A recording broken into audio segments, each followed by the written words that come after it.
الحمد لله رب العالمين والصلاة والسلام على أشرف المرسلين وعلى آله وصحبه أجمعين أما بعد أيها الإخوة الكرام نلتقي وإياكم في هذا اليوم المبارك الذي هو الخامس من شهر رمضان المبارك لعام 46 و400 وألف للهجرة الموافق للخامس من شهر مارس لعام 25 و2000 كعادتنا منذ بداية هذا الشهر الكريم نجلس مع كتاب قيم ألفه عالم جليل معروف عند القاصي والداني ألا وهو ابن القيم رحمه الله تعالى. وهذا الكتاب موضوعه في منازل إياك نعبد وإياك نستعين وأعمال القلوب التي يجب على كل مؤمن بعلام الغيوب أن يتخلق بها وأن يعمل بها خالصا لوجه الله تبارك وتعالى الكريم. فنسأل الله تبارك وتعالى أن يوفقنا للاستفادة من هذا السفر الجليل وأن يوفقنا للعمل بما فيه إنه جواد كريم. Mes très chers frères, nous nous retrouvons dans cette 5e journée du mois de Ramadan de l'an 1446, c'est-à-dire le 5 mars 2025. Comme depuis le début de ce mois-ci, nous nous réunissons quelques fois par semaine afin de lire ensemble ce noble livre qui a été écrit par un illustre savant de notre communauté, connu de la plupart des musulmans, qui répond au nom de Ibn al-Qayyim, rahimahullah ta'ala. Ce livre traite des degrés et des étapes par lesquelles le croyant passe durant tout son cheminement vers Allah subhanahu wa ta'ala. Et dans ce livre-là, l'auteur rahimahullah ta'ala, il va parler des actions du cœur, les actions que le croyant accomplit avec son cœur seulement pour Allah subhanahu wa ta'ala, des actions qu'il a l'obligation d'accomplir tant qu'il est vivant pour Allah subhanahu wa ta'ala. Donc on demande à Allah azza wa jal de nous permettre de tirer profit de cette lecture et de nous permettre d'accomplir et de réaliser son contenu, car seul lui peut nous permettre cela. يقول المصنف رحمه الله منازل إياك نعبد في التي ينتقل فيها القلب منزلة في حال سيره إلى الله تعالى. Donc on a compris que le cœur du croyant doit passer par des étapes. Il est comme quelqu'un qui fait un voyage, quelqu'un qui suit un chemin. Et dans ce chemin-là, il y a de nombreuses étapes. Et ces étapes-là, après mûre réflexion, on les retrouve toutes dans la parole d'Allah tabaraka wa ta'ala, Iyyaka na'budu wa iyyaka nasta'in. Maintenant, nous quand on imagine le déplacement d'une personne sur un chemin où il y a plusieurs étapes, on a tendance à se dire que s'il passe par l'étape 1, il devra passer par la suite à l'étape 2, et en passant à l'étape 2, il devra quitter l'étape 1. Mais ce n'est pas comme ça qu'il faut réfléchir. L'auteur, rahimahullah ta'ala, il nous explique que le cheminement à travers ces étapes-là ne consiste pas à passer de l'une à l'autre en quittant la précédente, mais qu'en fait, il faut marquer son territoire sur chacune de ces étapes. يقول رحمه الله اعلم أن ترتيب هذه المقامات ليس باعتبار أن السالك يقطع المقام ويفارقه وينتقل إلى الثاني كمنازل السير الحسي، هذا محال. ألا ترى أن اليقظة معه في كل مقام لا تفارقه، وكذلك البصيرة والإرادة والعزم، وكذلك التوبة، فإنها كما أنها من أول المقامات فهي آخرها أيضا، بل هي في كل مقام مستصحبة. ومن المقامات ما يكون جامعا لمقامين، ومنها ما يكون جامعا لأكثر من ذلك، ومنها ما يندرج فيه جميع المقامات فلا يستحق صاحبه اسمه إلا عند استجماع جميع المقامات فيه. Donc, comme je viens de vous le dire, l'auteur il nous dit rahimahullah que l'ordre de ces étapes ne consiste pas à passer de l'une à l'autre en quittant la précédente, comme on le ferait dans un chemin classique. Non. Ici, il ne faut pas voir les choses ainsi.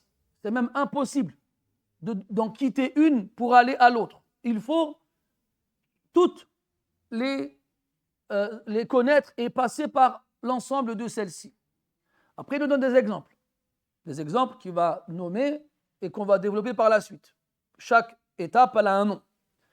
La première de ces étapes, c'est Al-Yaqadha. Al-Yaqadha, c'est l'éveil. Et c'est l'éveil du cœur, pas l'éveil du corps. Eh bien, cette étape-là, c'est une étape qui ne peut pas te quitter, qui ne doit pas te quitter. Tu dois rester constamment éveillé avec ton cœur tout au long de ton cheminement vers Allah subhanahu wa ta'ala. كذلك de la même façon al-basira, la clairvoyance, al-irada, la volonté, al-azm, la fermeté, وكذلك التوبة. Il en est ainsi pour le repentir. Car cette station, cette étape qui est celle du repentir, elle fait partie des premières dans ce chemin, tout comme elle fait aussi partie des dernières. Au contraire, c'est une étape qui accompagne l'itinérant dans son chemin, dans chacune de ces étapes. Et on va voir qu'il y a des étapes, des degrés qui en regroupent deux. Et des fois, il y en a qui en regroupent plus que cela. Et il y a même des étapes et des degrés sous lesquels découle l'ensemble de toutes les étapes et de tous les degrés.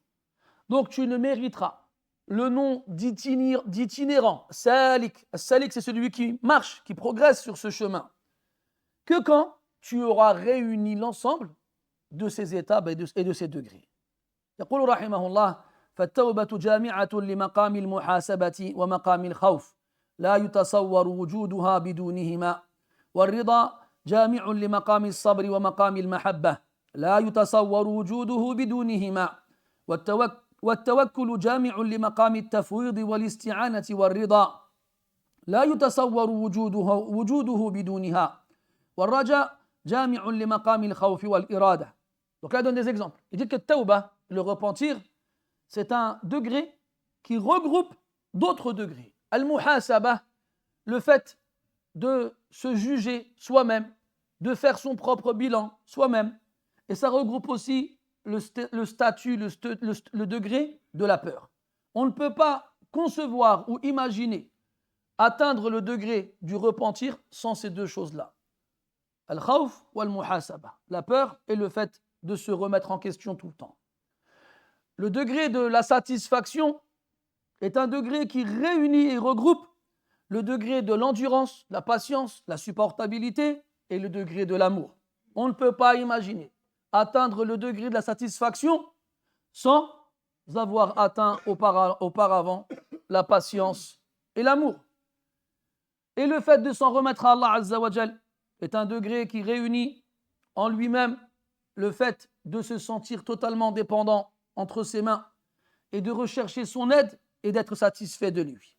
On ne peut pas imaginer placer sa confiance en Allah Azza wa Jal sans tous ces éléments-là.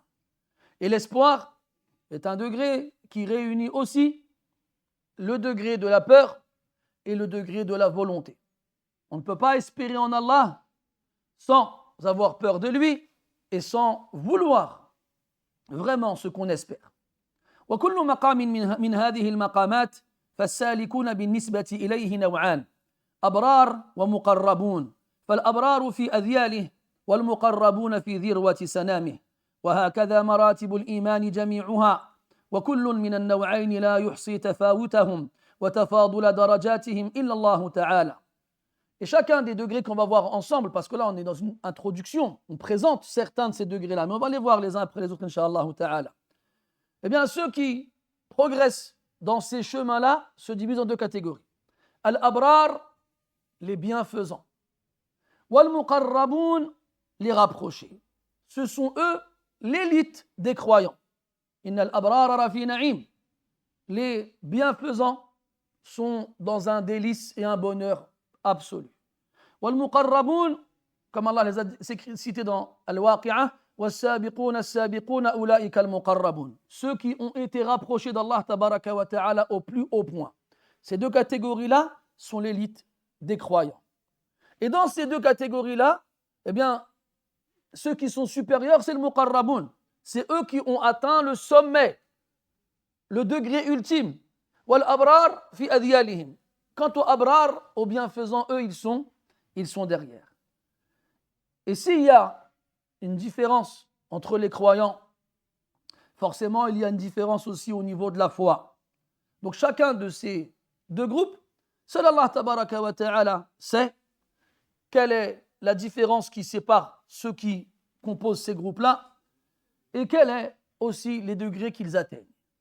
وقد يعرض له أعلى المقامات والأحوال في أول بداية سيره فينفتح عليه من حال المحبة والرضا والأنس والطمأنينة ما لم يحصل بعد للسالك في نهايته ويحتاج هذا السالك في نهايته إلى أمور من البصيرة والتوبة والمحاسبة أعظم من حاجة صاحب البداية إليها فليس في ذلك ترتيب كلي لازم للسلوك. Et là, il est important de comprendre, mes frères, qu'il n'y a pas la même façon pour tout le monde de suivre ce chemin-là.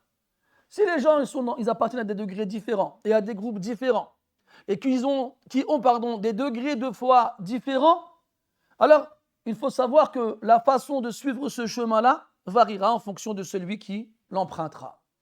Et il est possible que chacun des croyants qui suit ce chemin vers Allah subhanahu wa ta'ala soit confronté au plus haut degré qu'on puisse atteindre dès le début. Dès le début, il est face au plus haut degré parmi les degrés que le croyant il cherche à obtenir dans son chemin vers Allah Azza wa Jalla.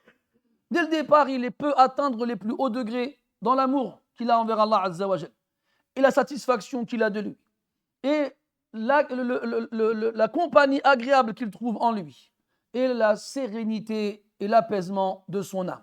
Il va ressentir ce genre de choses au plus haut degré que peut-être d'autres croyants ne ressentiront qu'à la fin de leur cheminement. Ce qui veut dire qu'il ne faut pas comprendre que ces degrés qu'on va voir ensemble, c'est un ordre à suivre, étape par étape.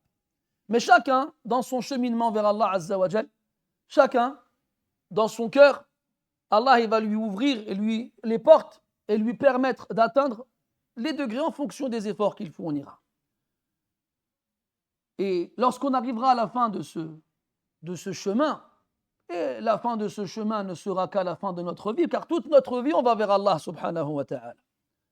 Eh bien, on aura beaucoup plus besoin de certains degrés qu'on en a besoin au début, comme la clairvoyance, le repentir, le fait de se remettre en question et d'avoir un jugement objectif sur soi-même.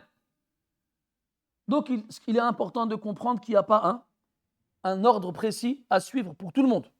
Chacun en fonction des degrés auxquels il sera confronté durant son cheminement. Ça me rappelle cette histoire dans laquelle Al-Fudayl ibn Iyad, rahimahullah, il a rencontré un homme qui avait les cheveux de la tête et la barbe complètement blancs. Il lui demande « Kam mada min umurik » Quel âge as-tu? L'homme lui répond « Sittouna sana » 60 ans. Alors Al-Fudayl, rahimahullah ta'ala, lui dit « Anta منذ 60 سنة تسير إلى الله يوشك أن تصل » Il lui dit « Toi, ça fait 60 ans que tu vas vers Allah. 60 ans. Depuis ta naissance jusqu'à ta mort, tu vas vers Allah Azza wa Jal. Tu es sur ce chemin-là. Ça fait 60 ans que tu vas vers Allah, eh bien, bientôt, tu vas arriver. Parce que 60 ans, c'est approximativement l'échéance des gens de cette communauté. Inna a'mara ummati la tujawizu as-sittin. وفي رواية قال بين الستين والسبعين وأقلهم من يجاوز ذلك. Il a dit alayhi salatu wassalam que la vie, la longévité, si je ne me trompe pas, des membres de ma communauté ne dépasse pas la soixantaine. Dans une version, entre 60 et 70 ans. Et peu parmi eux dépassent 70 ans. Donc c'est la fin. Ça indique la fin. Donc il dit à l'homme, ça fait 60 ans que tu vas vers Allah, bientôt tu vas arriver. L'homme il lui répond, Inna lillahi wa inna ilayhi raji'un. Il lui répond, nous sommes à Allah et c'est vers lui que nous reviendrons.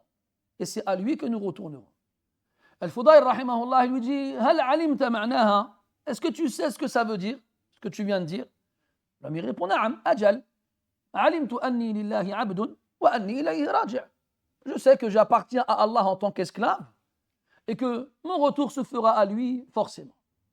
Et là, le Fudayl, rahimahullah ta'ala, il lui dit من علم أنه لله عبد وأنه إليه راجع علم أنه موقوف بين يديه ومن علم أنه موقوف بين يديه علم أنه مسؤول ومن علم أنه مسؤول فليعد للسؤال جوابا.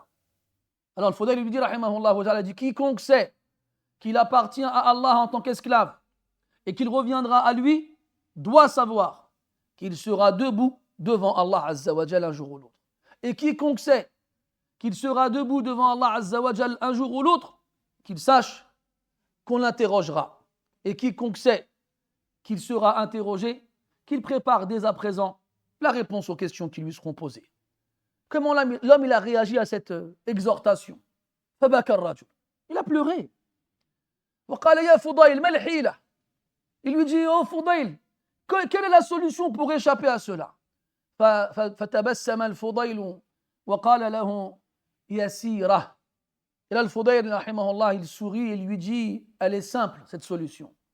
أن تتقي الله فيما بقي من عمرك يغفر الله لك ما قد مضى من ما سبق من ذنوبك. Il lui dit, la solution elle est facile pour échapper à cela. Que tu craignes Allah dans ce qu'il te reste de vie à vivre, Allah te pardonnera tous les péchés que tu as fait avant cela. Et bien, mes frères, tout ça pour dire que depuis le moment où on est sorti du ventre de nos mères, on est sur ce chemin qui mène vers Allah Azza wa Jal. Et comme on l'avait dit précédemment, vous vous souvenez, ce chemin-là, à son image, il y a un autre chemin qu'on suivra dans l'au-delà. Si le chemin qu'on suit ici-bas nous mène vers Allah Azza wa Jal à travers son obéissance et sa soumission, eh bien, dans l'au-delà, il nous fera traverser ce chemin qui mène vers le paradis. طيب يقول رحمه الله فالأولى الكلام في هذه المقامات على طريقة المتقدمين من أئمة القوم كلاما مطلقا في كل مقام ببيان حقيقته وموجبه وآفته المانعة من حصوله والقاطع عنه وذكر عامه وخاصه فكلام أئمة الطريق هو على هذا المنهاج فإنهم نظموا على أعمال القلوب وعلى الأحوال كلاما مفصلا جامعا مبينا مطلقا من غير ترتيب ولا حصر للمقامات بعدد معلوم. Il nous dit, rahimahullah, que la priorité pour toute personne qui veut parler de ces degrés, de ces étapes à suivre en tant qu'itinérant vers Allah Azza wa Jal, c'est de le faire tel que les a'imma de notre communauté, les anciens, les premiers imams l'ont fait. Comment ils l'ont fait les premiers? Ils l'ont fait de façon absolue en traitant chaque degré à part. En traitant chaque degré indépendamment les uns des autres. Comment est-ce qu'ils les traitent? Ils mettent en évidence leur réalité et ils mettent en évidence ce qu'ils impliquent comme devoir. Tout comme ils mettent en évidence les nuisances et les dangers qui empêchent d'y parvenir et les obstacles qui s'interposent entre nous et eux. Ils en parlent de façon générale et de façon particulière. C'est comme ça que les premiers imams de notre communauté ont traité ces degrés-là. Ils en ont parlé tout en faisant référence aux actions du cœur qui les accompagnent. Et ils n'ont pas établi d'ordre entre ces actions-là. On a dit que c'était un tout auquel on était confronté chacun d'une façon qui nous était propre. Ce n'était pas un ordre spécifique à suivre. En premier ça, puis en second ça, puis en troisième ça, et ainsi de suite. Non, chacun, en fonction de comment il vit et comment il passe ses journées et comment il va vers Allah Azza wa Jal, se devra d'appliquer ces degrés-là. فالأولى بنا أن نذكر منازل العبودية الواردة في القرآن والسنة ونذكر لها ترتيبا غير مستحق بل مستحسن بحسب ترتيب السير الحسي ليكون ذلك أقرب إلى تنزيل المعقول منزلة المشهود بالحسي فيكون التصديق به أتم ومعرفته أكمل وضبطه أسهل. Il nous dit rahimahullah qu'on doit traiter de ces degrés dans l'adoration tels qu'ils ont été évoqués dans le Coran et la Sunna du prophète alayhi salatu wassalam. Et même si on va les citer dans un certain ordre, ce n'est pas un ordre de mérite qui va être donné, comme quoi celui-ci est principal et celui-ci secondaire, etc. Non, c'est un ordre mustahsan, en partant du principe où il apparaît que le mieux est de les traiter dans cet ordre-là, sans qu'il n'y ait forcément d'obligation à les suivre dans cet ordre-là. Et ça nous permettra, en traitant ces degrés les uns après les autres de cette façon-là, de passer du théorique au réel, sans de réelles difficultés. Et donc, il sera plus facile d'y croire et meilleur dans sa façon de les comprendre et de les maîtriser. On va passer à la première manzila, al-yaqadha. Al-yaqadha, c'est l'éveil, le fait d'être éveillé spirituellement avec son cœur. يقول رحمه الله اعلم أن العبد قبل وصول الداعي إليه في نوم الغفلة قلبه نائم وطرفه يقظان فصاح به الناصح وأسمعه داعي النجاح وأذن به مؤذن الرحمن حي على الفلاح. Il nous dit رحمه الله que toute personne, quelle qu'elle soit, avant que ad-da'i, celui qui t'appelle vers Allah Azza wa Jalla, ne vienne à toi, est dans le sommeil de l'insouciance. Tout le monde est insouciant, plongé dans un sommeil profond qu'on appelle l'insouciance, tant que celui qui t'appelle vers Allah n'est pas arrivé. Donc on comprend que c'est seulement quand celui qui t'appelle vers Allah arrive à toi que tu sors de ce sommeil. Quand bien même tes yeux ils sont ouverts, c'est ton cœur qui est plongé dans ce sommeil profond.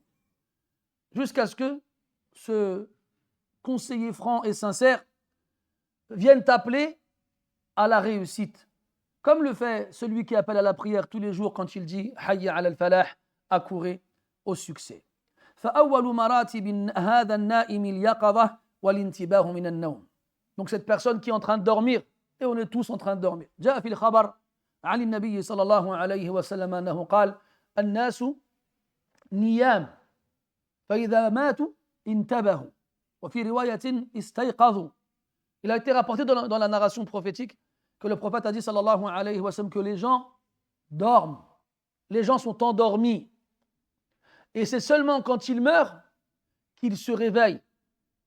Et Allah il fait référence à ce réveil dans le Coran quand il dit subhanahu wa ta'ala وجاءت سكرة الموت بالحق ذلك ما كنت منه تحيد وجاءت كل نفس معها سائق وشهيد لقد كنت في غفلة من هذا فكشفنا عنك غطاءك فبصرك اليوم حديد.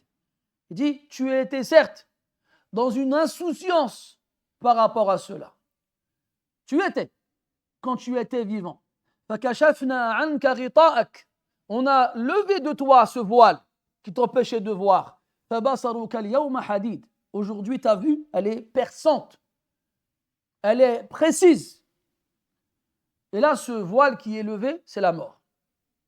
Donc il y a les gens qui restent insouciants toute leur vie et qui ne lèvent le voile de l'insouciance que le jour de leur mort, quand ils voient les choses avec quand ils voient la réalité telle qu'elle est. Mais il y en a qui se libèrent de cette insouciance de leur vivant et qui passent de l'état de sommeil dû à l'insouciance au sommeil de l'éveil dû à la clairvoyance. Donc, il faut que tu saches, ô toi qui dors profondément, que la première étape par laquelle tu dois passer, c'est de te réveiller, de te réveiller de ce sommeil profond. C'était Al-Zahabi, rahimahullah ta'ala, qui disait ليوم الحشر قد عملت أناس فصلوا من مخافته وصاموا ونحن إذا أمرنا أو نهينا كأهل الكهف أيقاظ النيام. Il disait rahimahullah que pour le jour de la résurrection, il y a des gens qui ont œuvré par peur de ce jour-ci. Ils ont prié et ils ont jeûné. Et nous, quand on nous ordonne une chose ou qu'on nous l'interdit, on est comme les gens de la grotte. Dans Surat al-Kahf que vous lisez tous et que vous connaissez tous. Allah dit وَتَحْسَبُهُمْ أَيْقَاظًا وَهُمْ رُقُودٌ.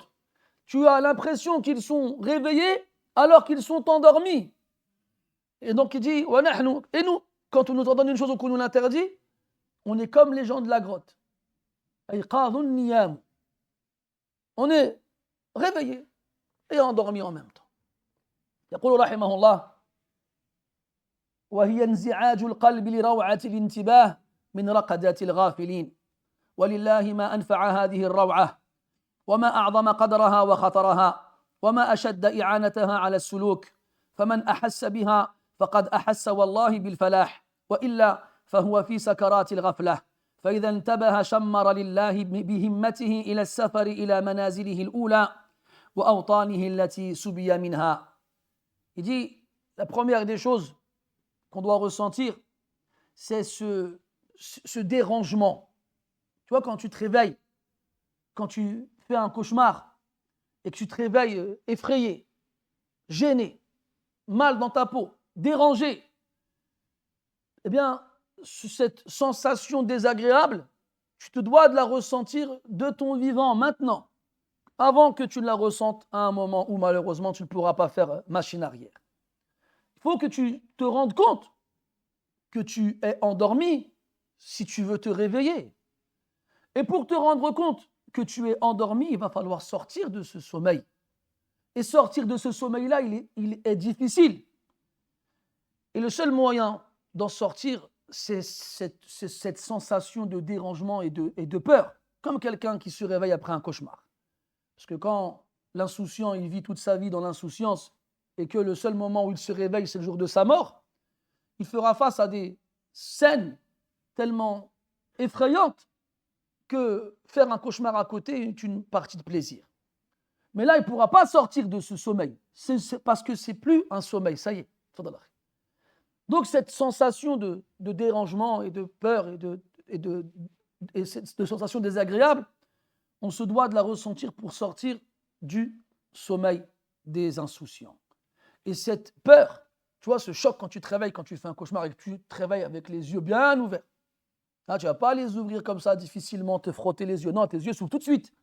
Les paupières, elles sont décollées. Et là, tu as la respiration qui va de plus en plus vite. Tu sens ton cœur taper contre ta poitrine. Et tu auras du mal généralement après avoir fait un cauchemar à aller te rendormir juste après. C'est rare. Tu as les dernières images en tête. Et tu auras beau te coucher et tourner, tu n'arriveras pas à te rendormir aussi facilement. Parce que tu es toujours choqué par ce que tu as vu d'effrayant durant ton rêve. Ton rêve. Eh bien, cette peur, qu'est-ce qu'elle est utile et profitable? Et qu'est-ce qu'elle a de la valeur auprès d'Allah Azza wa Jal? En gros, le seul moyen de sortir de ce sommeil-là, c'est être conscient des dangers auxquels on va faire face si on ne se réveille pas à temps. Et quand on est conscient de cette crainte-là, qu'est-ce qu'elle va nous aider à suivre ce chemin-là de la meilleure façon?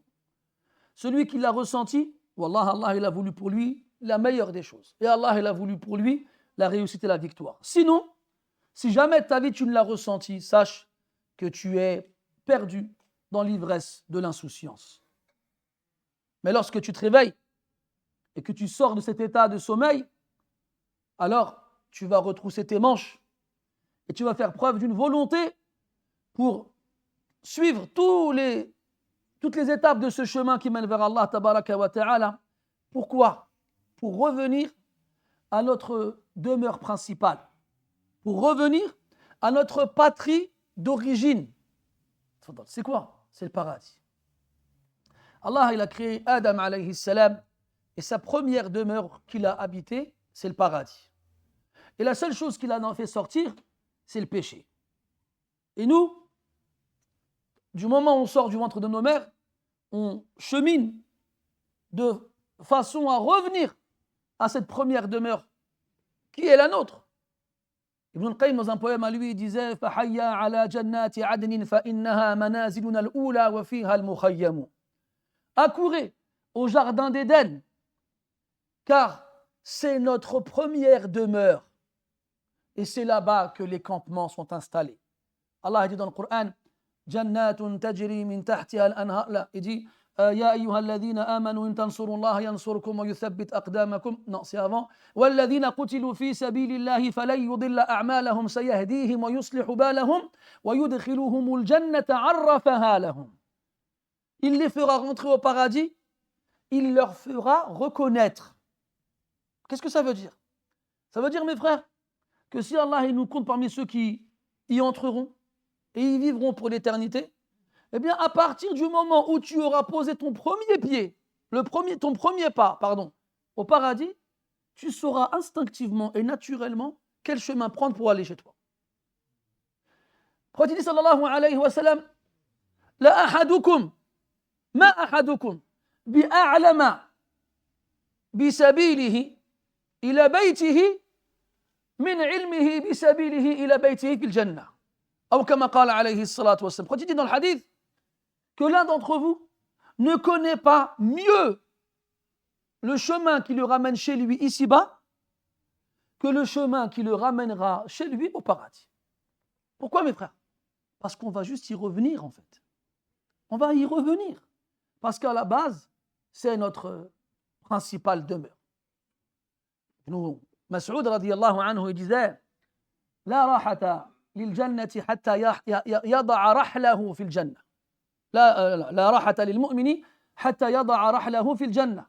Il disait le croyant, il n'a pas de repos tant qu'il n'a pas posé ses bagages au paradis. Ses bagages, rahl. Tu vois, rahl, c'est l'équipement qu'on prenait avant quand on voyageait. On avait des dromadaires, on avait une sorte d'équipement qu'on installait sur le dromadaire. C'est un équipement qui comporte la selle et qui comporte des compartiments dans lesquels on va mettre les provisions et aussi des endroits auxquels on peut accrocher nos bagages. Ça, quand tu arrivais à destination après un long voyage fatigant et épuisant, tu prenais un rahl, tu le prenais entièrement et tu le posais chez toi. Et une fois posé chez toi, ça marquait la fin de ton voyage. Donc tu ne te reposeras pas en tant que croyant ici-bas tant que tu n'auras pas posé tes bagages chez toi au paradis. Comme nous, pareil. On fait un voyage. Puis une fois arrivé à la maison, on a les bagages dans nos mains et on ouvre la porte. On avait au préalable baissé les volets, on avait fermé les portes. Et là, on arrive, on a les bagages dans les mains et on les pose. Et en les posant, c'est comme s'il y a un soulagement que tu ressens de ne plus être en voyage, en déplacement, dans le stress et l'inquiétude. Est-ce que tu perds tes bagages ou bien est-ce que tu te perds de toi ou bien d'autres choses de ce genre-là. Ça y est, tu dis, ouf. Ce soulagement, tu vois que tu ressens en arrivant à destination. Alors imagine-toi le soulagement qu'on ressentira bi'idnillah une fois arrivé au paradis. Allahumma la tahrimna fadlak. Taïb. Idal, mes frères, il faut être conscient de cela. Et il faut retrousser ses manches. Comme je vous l'ai dit, mes frères, la rahata lil mu'min. Il n'y a pas de repos pour le croyant. Et notre passage sur terre, il est limité dans le temps. Il n'est pas illimité. À un moment, il va s'arrêter. Et quand il va s'arrêter, et que nos âmes quitteront nos corps, on souhaitera et on suppliera et on demandera encore et encore qu'on puisse revenir sur terre pour faire des bonnes actions, mais aucun retour ne sera possible. Et donc, mes frères, soyons conscients de cela. يقول رحمه الله فإنه إذا نهض من ورطة الغفلة واستنار قلبه برؤية نور التنبيه أوجب له ذلك ملاحظة نعم الله الباطنة والظاهرة وكلما حدق قلبه وطرفه فيها شاهد عظمتها وكثرتها فيأس من عدها والوقوف على حدها وفرغ قلبه لمشاهدة منة الله عليه بها من غير استحقاق ولا استجلاب لها بثمن فتيقن حينئذ تقصيره في واجبها وهو القيام بشكرها. C'est quoi la première chose que l'on fait quand on sort du sommeil de l'insouciance vers l'éveil et la clairvoyance? À ce moment-là, ton cœur il est éclairé par une lumière qui te permet de voir les choses différemment. Et ainsi, la première chose que tu verras réellement, ce sont les bienfaits d'Allah Ta'ala sur toi. Ces bienfaits sont de deux types. Des bienfaits apparents et des bienfaits qui, eux, sont cachés. Là, ton cœur, il va voir les choses différemment. Il va les voir précisément. Il va les voir correctement. Et plus tu les verras, plus tu seras conscient de leur grandeur et de leur nombre qu'on ne peut pas calculer. qu'on ne peut pas limiter. Et là, à ce moment-là, plus tu verras ces bienfaits dans leur quantité et leur qualité et leur grandeur, plus tu te rendras compte à quel point Allah Ta'ala t'a fait grâce et t'a fait don d'une énorme faveur, alors que tu n'as rien fait pour le mériter.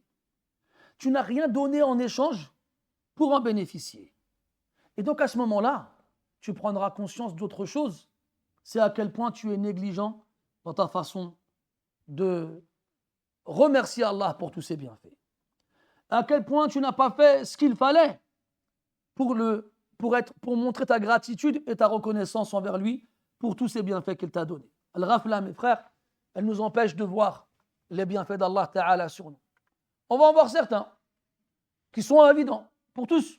On est vivant, on est musulman, on mange, on boit, on est en bonne santé, etc., etc. Mais en vrai, si vraiment on réfléchissait, on comprendrait pourquoi Allah dans le Coran, il nous répète 2 fois wa in ta'uddu ni'matallahi la tuhsuha. Et si vous essayez de compter les bienfaits d'Allah, vous ne pourriez pas les dénombrer. Ils sont trop nombreux.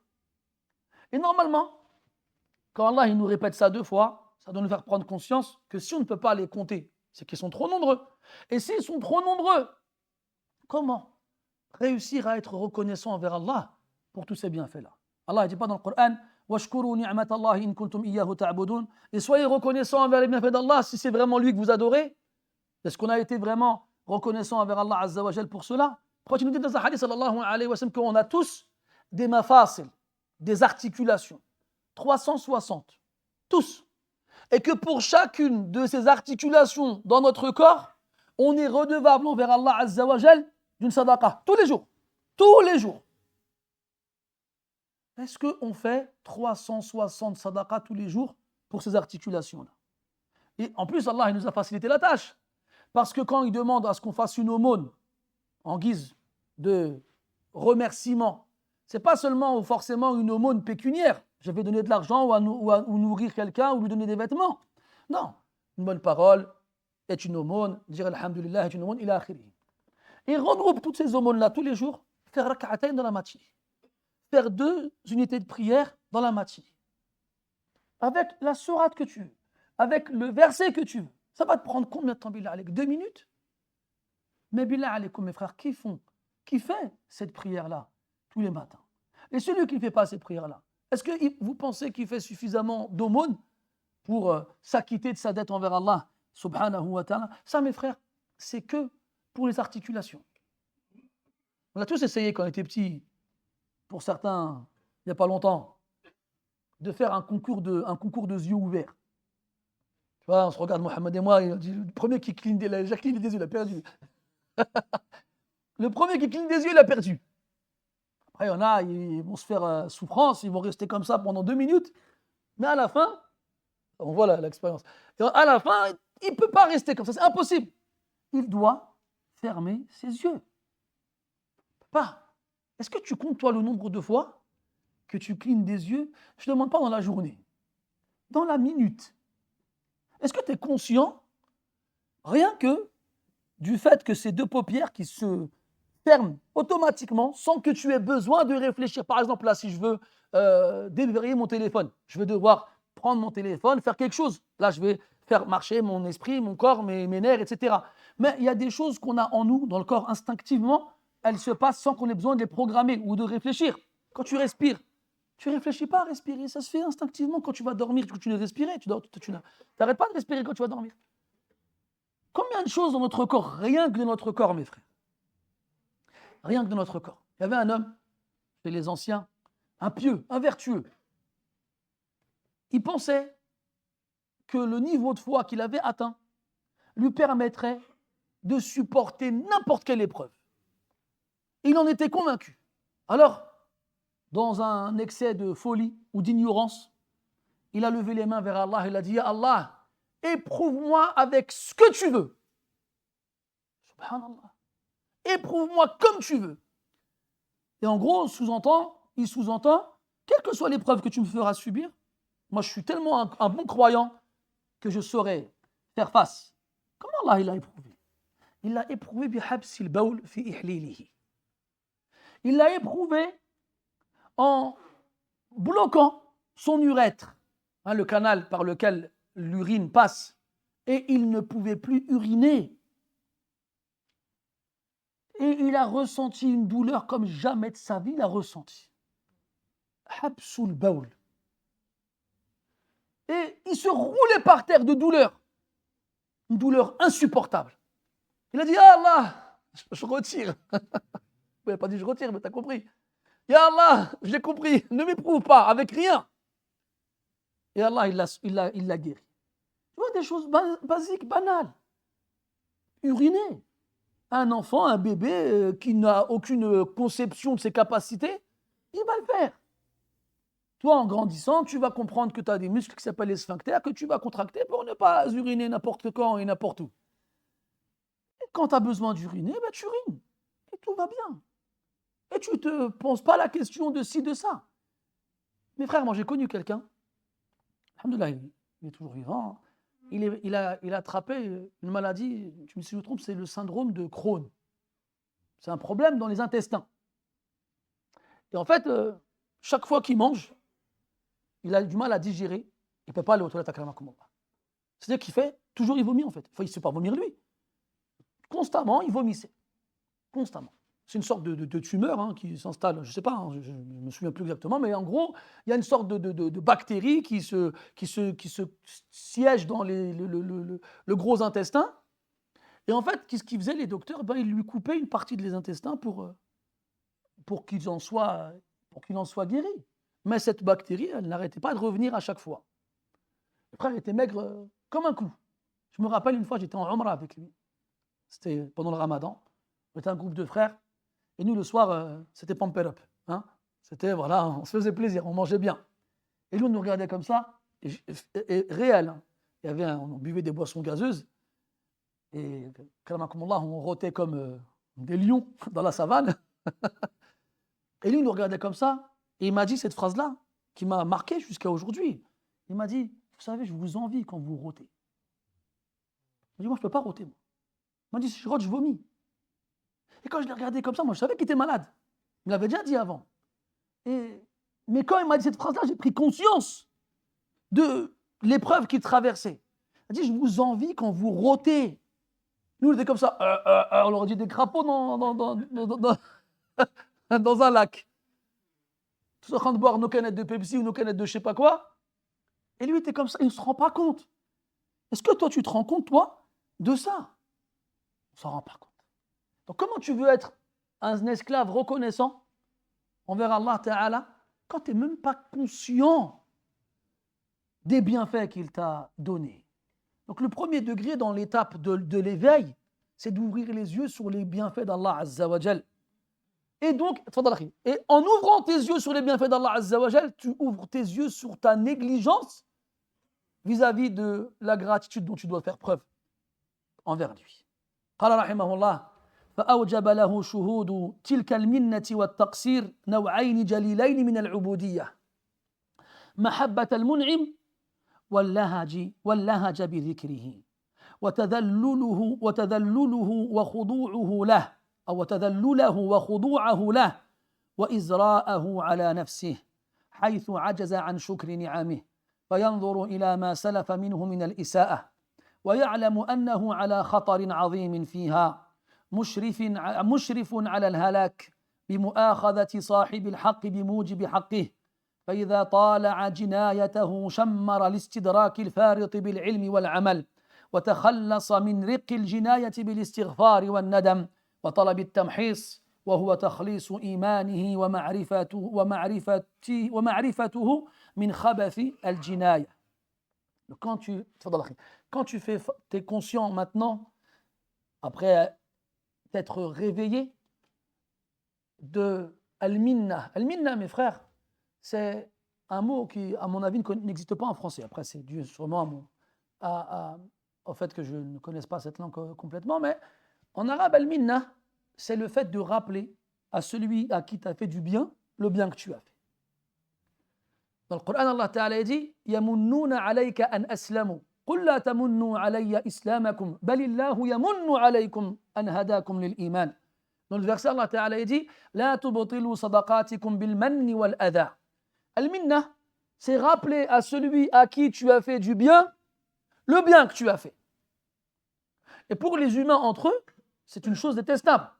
Surtout si le but, c'est d'obtenir de la personne à qui tu as fait du bien un bien en échange. Ah, tu te rappelles que je t'ai fait ça? Vas-y, donne-moi ça. Ou bien, si tu crains un mal de sa part, tu lui rappelles le bien que tu lui as fait auparavant. Ah, vas-y, fais-moi pas ça. Tu te rappelles, je t'ai fait ça? En agissant ainsi, tu annules le bien que tu lui as fait. Parce que tu ne fais que reconnaître que tu étais intéressé, qu'il y avait quelque chose derrière ce bien que tu lui as fait. Allah Azza wa Jal, il nous rappelle le bien qu'il nous a fait, parce qu'il n'a rien à attendre de nous. Même si on l'adore parfaitement du début de notre vie jusqu'à la fin de celle-ci, ça ne changera rien, ça ne lui apportera rien, ça ne lui rajoutera rien, subhanahu wa ta'ala. La tanfa'uhu ta'atu ta'i'in, wa la tadurruhu ma'siyatul 'asim. L'obéissance des obéissants ne lui rajoute rien, et la désobéissance des désobéissants ne lui enlève rien, subhanahu wa ta'ala. Donc s'il nous le rappelle, c'est pour nous rappeler qu'on doit être reconnaissant envers lui. Et donc toi, quand tu fais face à ces bienfaits avec l'œil du cœur, tu es conscient de tout ça et tu es conscient de ta négligence. Et ça doit faire naître chez toi deux adorations. La première, c'est l'amour envers Allah Azza wa Jal. L'être humain a été créé comme ça, mes frères. Il a été créé de façon à aimer celui qui se comporte bien envers lui. Tu l'aimes. C'est naturel et instinctif. Tu vas aimer celui qui t'a fait t'a offert tous ses bienfaits et tu ne vas cesser de parler de lui. Tu ne vas cesser de le mentionner. Tu ne vas pas arrêter.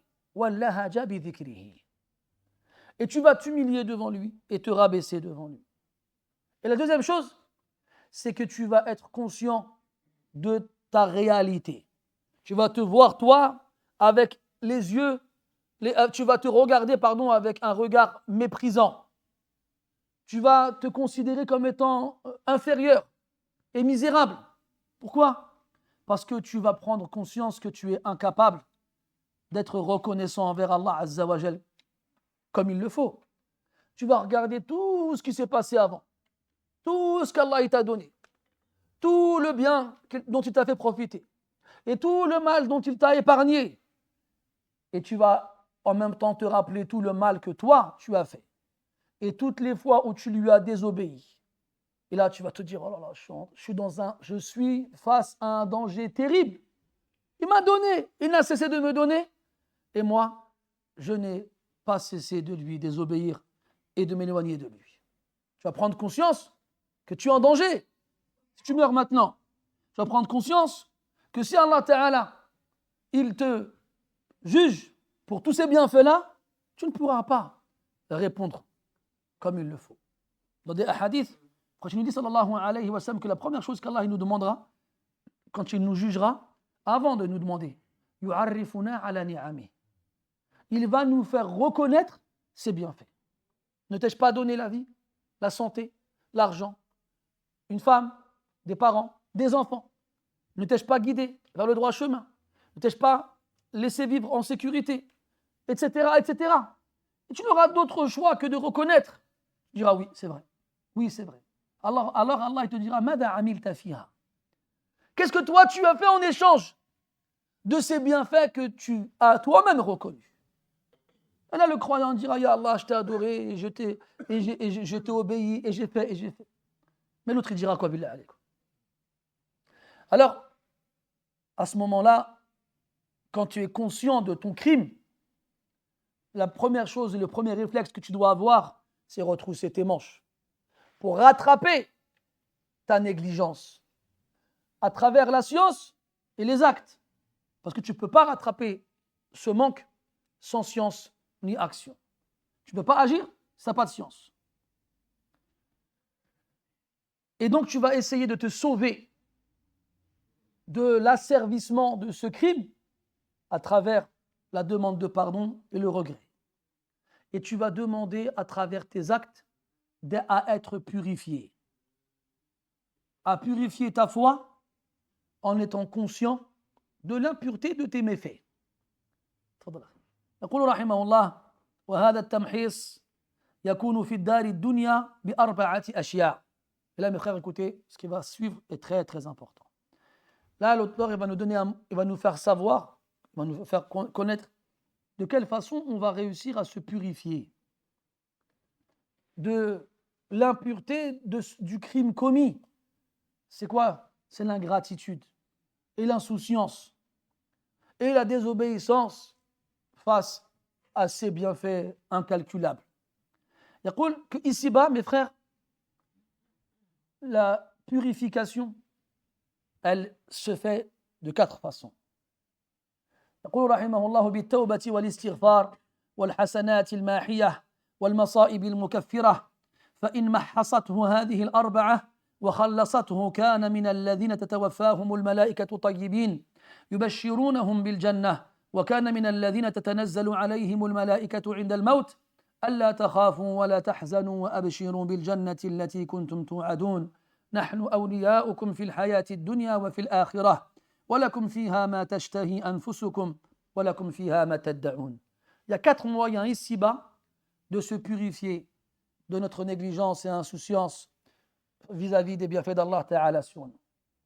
Le repentir, la demande de pardon, accomplir des bonnes actions qui effacent les mauvaises et être touché par les catastrophes et les épreuves qui vont nous purifier de nos péchés.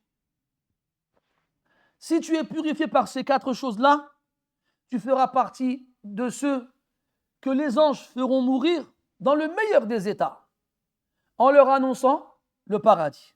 Comme Allah dit dans le Coran, il fera partie de ceux sur lesquels les anges descendent au moment de leur mort. Qu'est-ce qu'ils leur disent? La takhafu wa la tahzanu. N'ayez pas peur, ne soyez pas tristes. وَأَبْشِرُوا بِالْجَنَّةِ الَّتِي كُنْتُمْ تُوعَدُونَ. Et réjouissez-vous de ce paradis qu'on vous a tant promis. نَحْنُ أَوْلِيَاؤُكُمْ فِي الْحَيَاةِ الدُّنْيا وَفِي الْآخِرَةِ. Nous sommes vos alliés ici-bas et dans l'au-delà. وَلَكُمْ فِيهَا مَا تَشْتَهِي أَنفُسُكُمْ. Et vous y aurez tout ce que vos âmes désirent. وَلَكُمْ فِيهَا مَا تَدَّعُونَ. Et vous y aurez tout ce que vous demandez et souhaitez.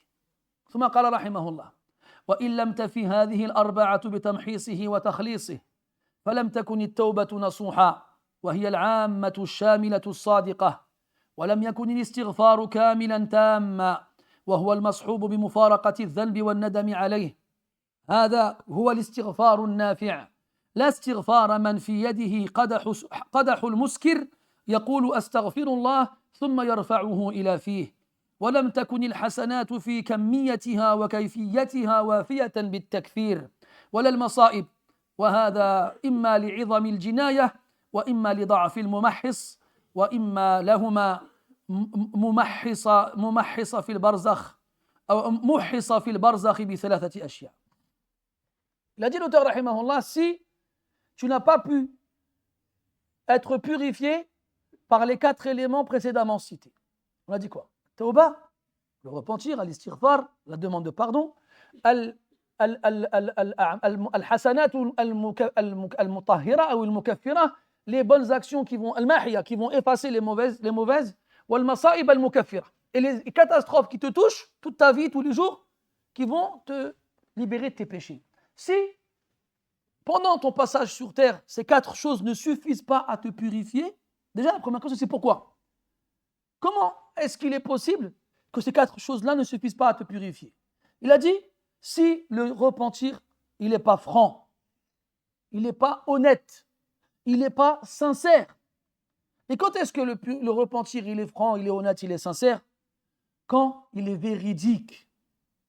Et quand la demande de pardon, elle n'est pas complète. Et quand est-ce que la demande de pardon, elle est complète? Lorsqu'elle est accompagnée par le fait d'abandonner le péché et d'éprouver du regret pour l'avoir accompli.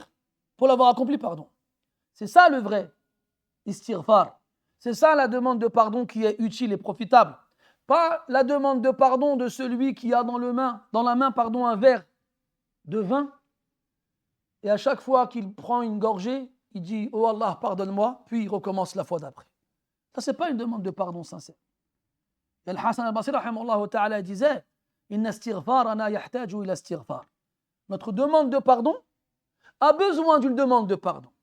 On est tellement malhonnête quand on demande pardon, qu'on devrait demander pardon à Allah pour avoir demandé pardon comme ça.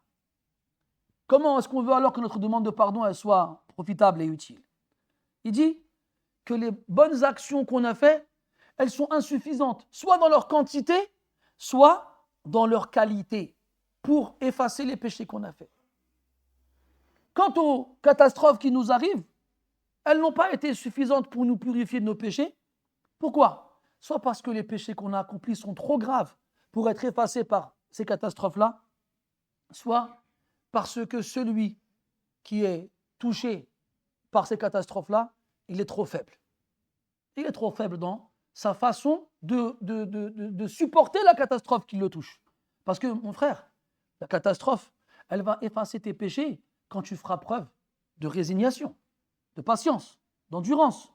Amma, tu es touché par la catastrophe et tu fais de cette catastrophe une catastrophe en te plaignant et en criant et en ne faisant pas preuve de patience, alors elle se rajoutera à tes péchés initiaux, tes péchés de base.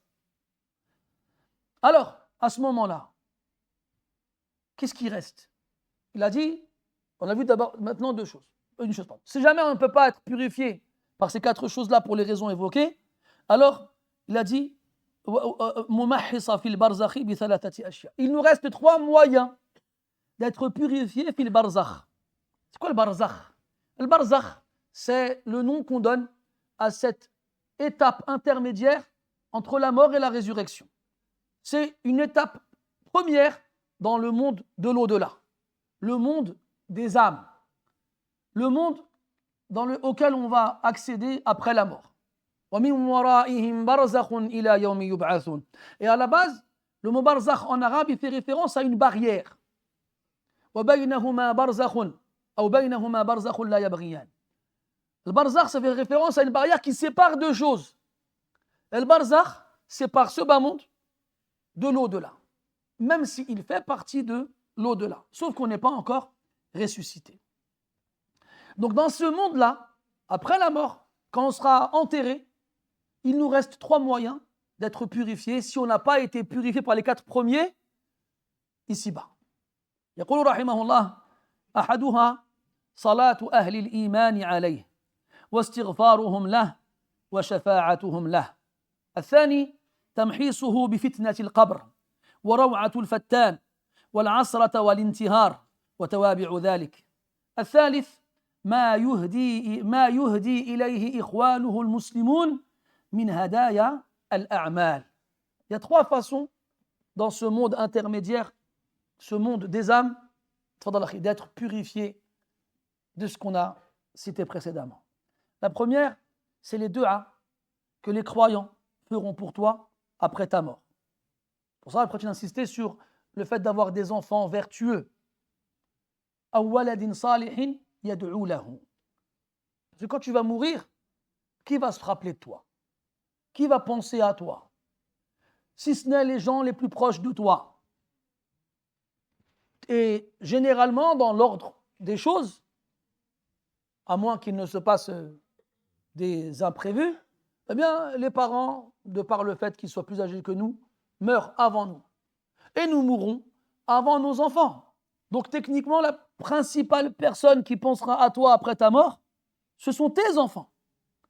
Ceux envers qui tu as été bon, ceux que tu as éduqués et ceux que tu as préservés tant que c'était possible. Eh bien, en mourant, ce seront eux qui ressentiront le plus ta perte et ce seront eux qui penseront le plus à toi. Et même si autour de toi, il y a des gens qui t'aiment, ces gens-là, ils sont occupés par leur vie respective. Ils ne pourront pas penser à toi tout le temps. Et ces gens-là aussi, un jour, ils mourront. Ils ne penseront donc plus à toi aussi. Et donc, dis-toi bien une chose, mon frère, c'est que même si tu laisses des gens derrière toi après ta mort qui penseront à toi, qui feront des du'a pour toi, garde en tête une chose, c'est qu'il viendra un jour où tous ces gens-là aussi ils mourront. Et il viendra un jour où il n'y aura plus personne qui se rappellera de toi. Non, ce n'est pas qu'il se rappellera de toi. Il n'y aura plus personne qui saura que tu as existé. Et ça, mes frères, c'est l'avenir de chacun d'entre nous ou de l'immense majorité des gens parmi nous. Regarde, mathalan, les prophètes et les messagers et les gens qui les ont accompagnés, ceux qui ont cru en eux, de leur vivant, et même après. Aujourd'hui encore, on parle. Ils sont morts, mais à travers le fait qu'on les mentionne, ils sont toujours vivants. Comme il disait Al-Farazdaq, en parlant des Sahaba radiyallahu anhum, ماتوا وعشنا فماتوا وعشنا فهم أحياء بموتهم ونحن في صور الأحياء أموات. Il disait, ils sont morts et nous on est vivants. Mais eux, ils sont vivants après leur mort et nous, dans des apparences de vivants, nous sommes déjà morts. Parce que le fait qu'on parle d'eux et qu'à chaque fois qu'on prononce leur nom, hein, regarde, quand on dit Abu Bakr, on dit quoi? Radiyallahu anhu, Omar, radiyallahu anhu.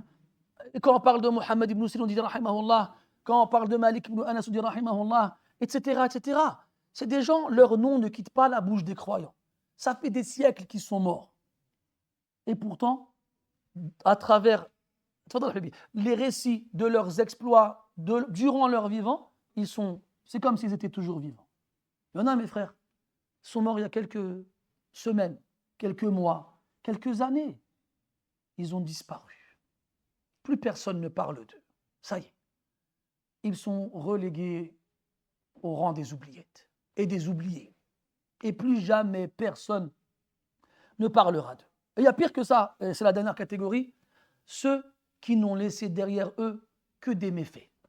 Ceux, quand on parle d'eux, c'est que pour qu'ils soient maudits.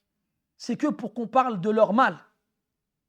Comme il disait, Aïna zalimun wa aïna tabi'una lahum fil ghayb, bal aïna fir'aun wa haman, aïna man dawwakhu ad-dunya bi satwatihim wa dhikruhum fil wara zulmun wa tughyan. Où ils sont les injustes? Où sont ceux qui les ont suivis dans la perdition? Où est Pharaon et son premier ministre? Où sont ceux qui ont étourdi les habitants de ce bas monde avec leur tyrannie? Et à chaque fois qu'ils sont mentionnés, c'est pour parler de leur rébellion et de leur tyrannie.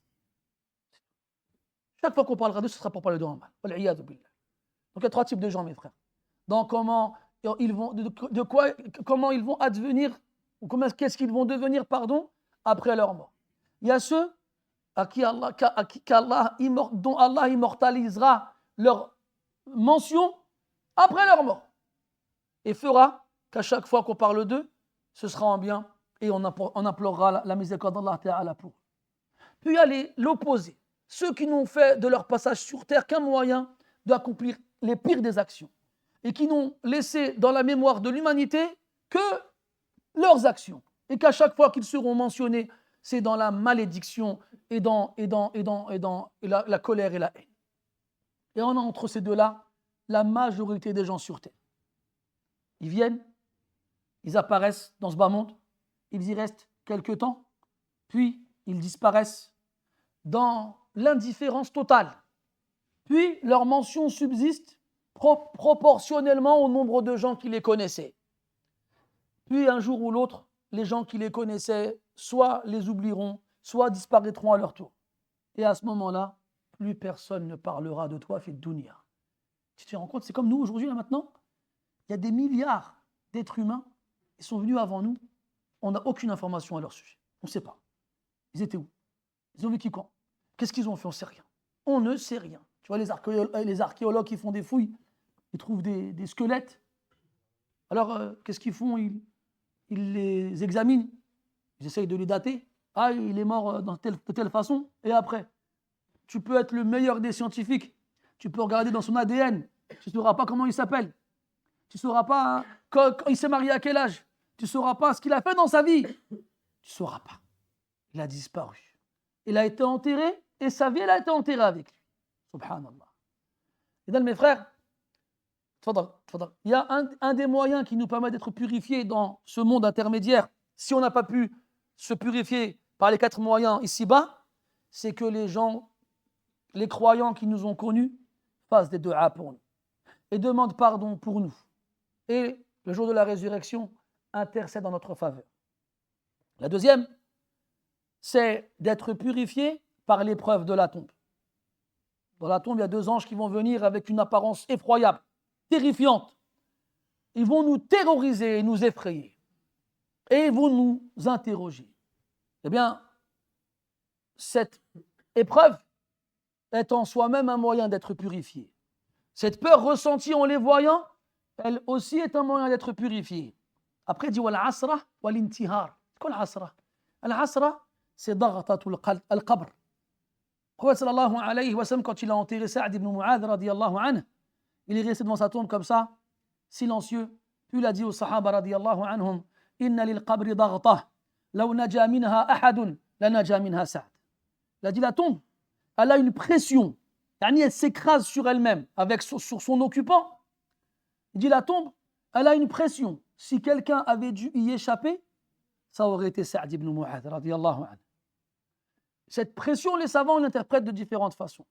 Il y en a qui disent que justement, son but est d'enlever ce qui reste comme péché aux croyants une dernière fois. Une dernière fois. Un peu à l'image d'un fruit qu'on va presser pour en extraire la dernière goutte de jus. D'autres disent que cette pression-là, c'est la réaction de la terre une fois que tu reviens à elle.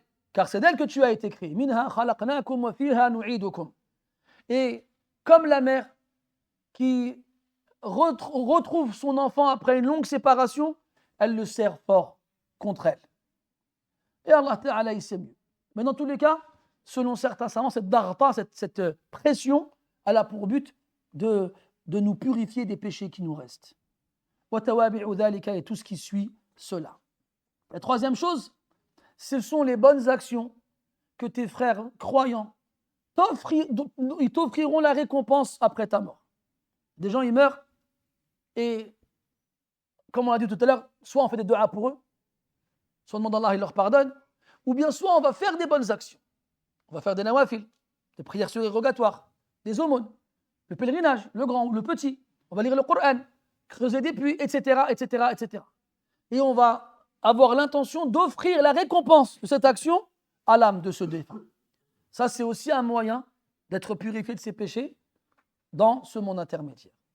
Après, il dit, rahimahullah, فَإِن لَمْ تَفِي هَذِهِ الثَّلَاثَةُ بِالتَّمْحِيصِ مُحِّصَ بَيْنَ يَدَيْ رَبِّهِ فِي الْمَوْقِفِ بثلاثة أشياء أهوال القيامة وشدة الموقف وشفاعة الشفعاء وعفو الله عز وجل.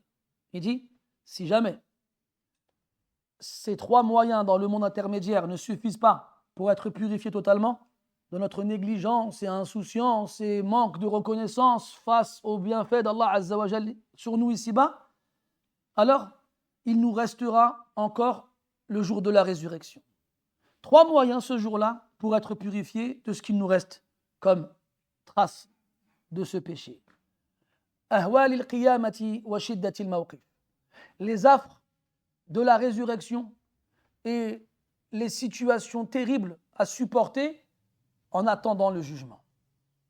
Deuxièmement, shafa'atu shufa'a, c'est-à-dire l'intercession des intercesseurs. Ce jour-là, Allah tabaraka wa ta'ala permettra aux prophètes, aux anges, aux martyrs et aux vertueux d'intercéder pour ceux de leur famille qui le méritent. Et la troisième, qu'Allah te pardonne. Si le péché que tu as fait est inférieur à l'association, alors tu es sous la coupe de la volonté d'Allah Azza wa Jal, de son bon vouloir. S'il veut te pardonner, il te pardonne, et s'il le refuse, il ne le fera pas.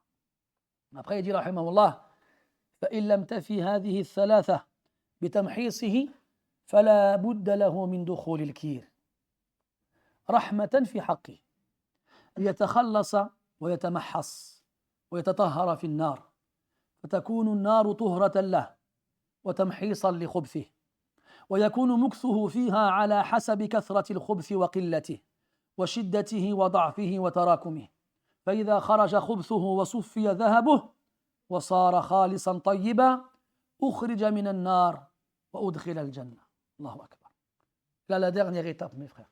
Si ici-bas, les 4 moyens donnés n'ont pas suffi à te purifier de tes péchés, si dans le monde de la tombe, les 3 moyens donnés n'ont pas suffi à te purifier, si le jour de la résurrection, les 3 moyens cités n'ont pas cité à te purifier. Il reste une dernière étape, l'ultime étape. Il appelle ça al-kir. Al-kir, mes frères, c'est le soufflet du forgeron. Le forgeron, qui va travailler le fer, il va le rentrer dans une cheminée dans laquelle il y a du feu qui brûle avec intensité. Et en faisant pénétrer le feu à l'intérieur de cette cheminée, il va aussi avoir une petite lucarne, une ouverture, dans laquelle il va insérer le soufflet. Le soufflet, c'est une sorte d'appareil qui a au milieu, voilà, il a 2 poignées, et au milieu un système. Quand on va exercer une pression sur les 2 poignées, ça va générer de l'air. Donc ça va souffler. Et ce soufflet, qu'est-ce qu'il va avoir comme conséquence? Il va raviver le feu. Et en ravivant le feu, donc il va gagner en chaleur et il va permettre au fer d'être plus malléable plus rapidement. Quand tu prends du fer froid, tu ne peux pas lui donner la forme que tu veux avec des massues ou des marteaux ou autres. Tu ne peux pas. Tu dois le ramollir. Et pour le ramollir, eh bien, il faut le faire brûler. Donc il dit la 4e étape, mes frères, si tout ce qu'on a dit auparavant n'a pas suffi, c'est celle du soufflet. Ça veut dire quoi? Rentrer en enfer, wal-iyadhu billah. Et à ce moment-là, pour ce genre de personnes-là, rentrer en enfer, ce sera une miséricorde pour lui. Parce que ça lui permettra de se purifier et de se sauver des restes des péchés desquels il n'a pas pu se débarrasser à travers tous les autres moyens qu'on a donnés jusqu'à présent. Il va être purifié en enfer. Le feu de l'enfer sera pour lui une purification et un nettoyage du reste des saletés desquelles il n'a pas pu se débarrasser jusqu'à présent. Et son séjour en enfer sera proportionnel à la quantité de ses impuretés. S'il en a beaucoup, il y restera longtemps. S'il en a un peu, il restera peu. Kadhalika, aussi, son séjour en enfer sera proportionnel à l'intensité de cette impureté. Est-ce qu'elle est coriace? Est-ce qu'elle est épaisse? Ou bien est-ce qu'elle est légère et fine? Ou bien est-ce qu'on a plusieurs couches qui se sont cumulées les unes sur les autres? Je ne vais pas vous faire un cours sur comment nettoyer les vêtements, mais vous savez que plus la saleté elle est grasse, plus elle est à l'intérieur des fibres du vêtement, plus on a de nombreuses couches cumulées les unes sur les autres, plus on devra frotter et laisser le vêtement longtemps dans l'eau pour espérer réussir à se débarrasser de cette trace. Après, il dit, c'est seulement une fois que l'impureté a été éliminée et que son or initial a retrouvé sa pureté, comme le forgeron. Hein, vous savez, quand on trouve de l'or dans la terre, il est impur.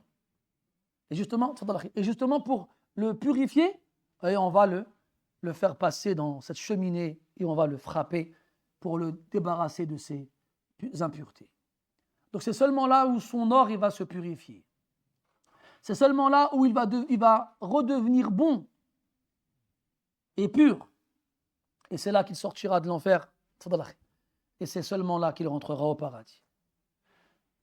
Donc mes frères, soyons conscients de cet éveil qu'on doit tous avoir, se réveiller. Le prophète, alayhi salatu wassalam, comme les anges le disaient, comme il le disait lui-même, tanamu aynah wa la yanamu qalbuh. Ses yeux, ils dorment, mais son cœur, à lui, ne dort pas. Et nous, c'est l'inverse. On est réveillés, nos yeux sont ouverts, mais nos cœurs, ils dorment. Réveillons-nous, car un jour ou l'autre, on sera réveillé. Donc, soit on se réveille, soit on sera réveillé. Soit on se réveille et on prend conscience et on rattrape le retard dans notre négligence, soit on attend et on s'enlise profondément dans cette insouciance jusqu'au jour où on mourra et où on sera réveillé, qu'on le veuille ou non. Wallahu a'lam. Wa naktafi bihadha al-qadr inshallah. Nas'al Allah tabaraka wa ta'ala an yuhyiya qulubana bil iman وأن يجعلنا من الصادقين المخلصين وأن يقينا من عذاب الجحيم وأن يدخلنا جنات النعيم إنه ولي ذلك والقادر عليه سبحانك اللهم وبحمدك نشهد أن لا إله إلا أنت نستغفرك ونتوب إليك وصلى الله على نبينا محمد وعلى آله وصحبه وسلم والحمد لله رب العالمين وبارك الله فيكم